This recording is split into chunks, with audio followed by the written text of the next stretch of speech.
What is going on, Savage Life family? Today we are taking a look at Fisker, and I know this is the second video that I'm going to upload today, but I'm going to do a little test run. I'm going to see fluctuations in the positions that I'm currently in and give you guys updates to what's going on within the company here. So looking at Fisker, we saw it jumped up $1.25 and the day is not over. So the way it's heading, it could drop a little bit before going up.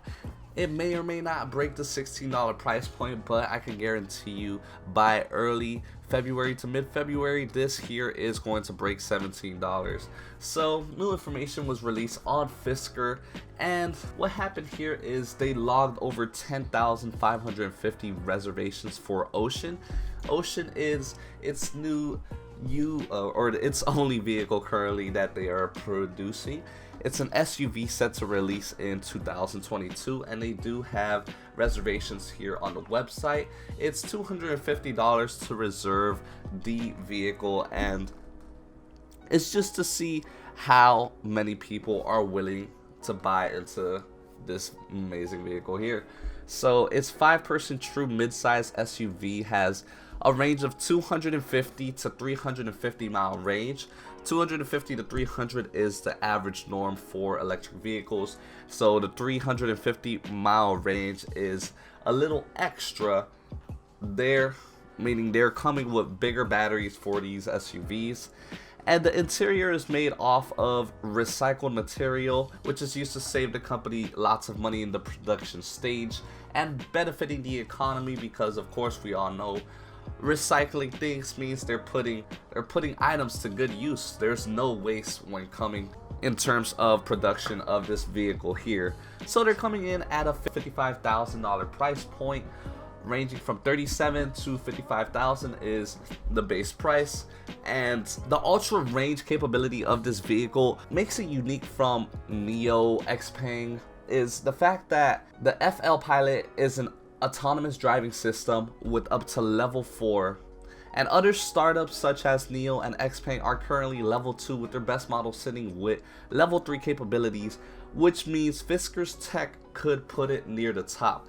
Now it goes all the way from level 1 all the way to level 5 in terms of AI capabilities. Now level 5 is full automation, meaning you could go ahead and go to sleep to your car, put it in the GPS where you want it to go, and it will go ahead and drive you there without a care in the world. And that's the goal all of these EV vehicle companies are trying to reach, but of course that's far from reach at the current moment. And level 4 is pretty much right there. Now level 4 is pretty much able to drive itself. The problem is there's lots of regulations and legal obstacles due to the fact that they want people near the steering wheel just in case anything happens, of course. But level 4 pretty much means you could put it into the GPS and the vehicle could go ahead and take you on main roads, stop at red lights, continue at green lights, stop at stop signs, continue, etc. And below that is what Neo and Xpeng is sitting at, level 3, which means they're autonomous with limitations, so they could drive on highways at certain speeds, even though your hands are off the wheel, but drivers are still required behind the wheel due to the fact that if road conditions are below ideal and the AI is not ready for that, you will have to take over. So it's not fully autonomous, but almost there. So level 4 is blowing past Neo and Xpeng pretty much, and the current production rate is 100,000 units, but Fisker plans on achieving double that to 200,000 to 250,000 by the year of 2024, year by year, which is going to bring in an immense amount of revenue for the company. So we can't wait. By next year, this company is going to bring in money.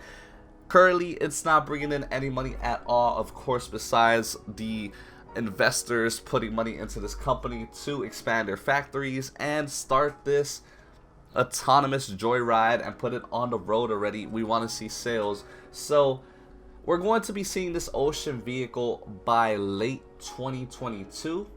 And that's when the sales are going to be coming in. So keep in mind that right now it's currently speculation, but the production of this company far exceeds companies like Nikola or Helion due to the fact that they're pretty much set. They've already tested the vehicle.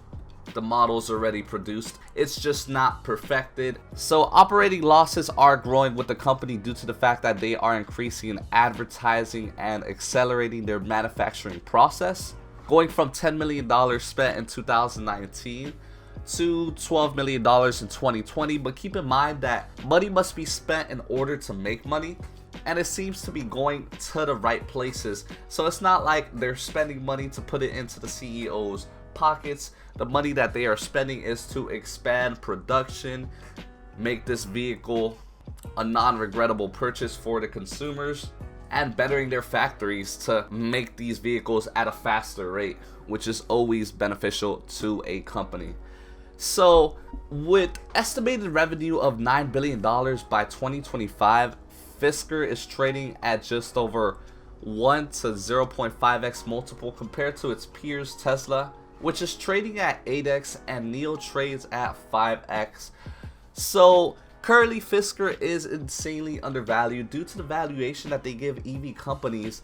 By 2025, of course, you gotta multiply the value because you're predicting that the company will do well, and seeing what they're bringing to the market, you know for a fact that those sales are gonna bring in revenue, and you can go ahead and value and do estimations on what the company should be at 4 to 5 years from now if it keeps going this current rate.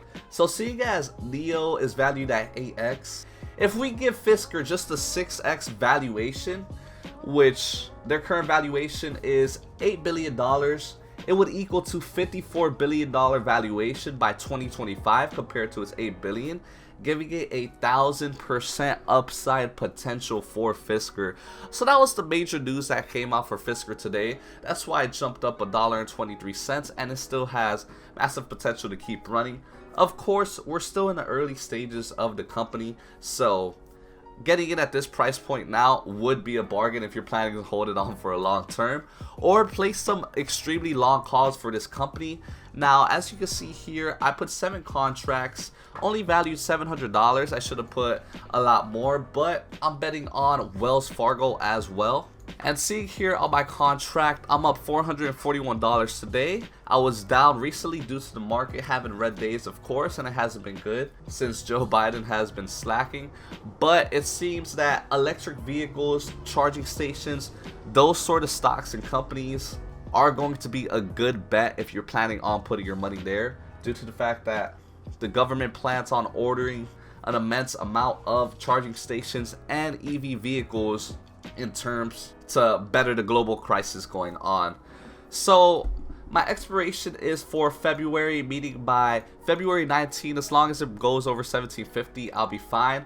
But near early February to mid-February, I'm going to sell the contract earlier for profit.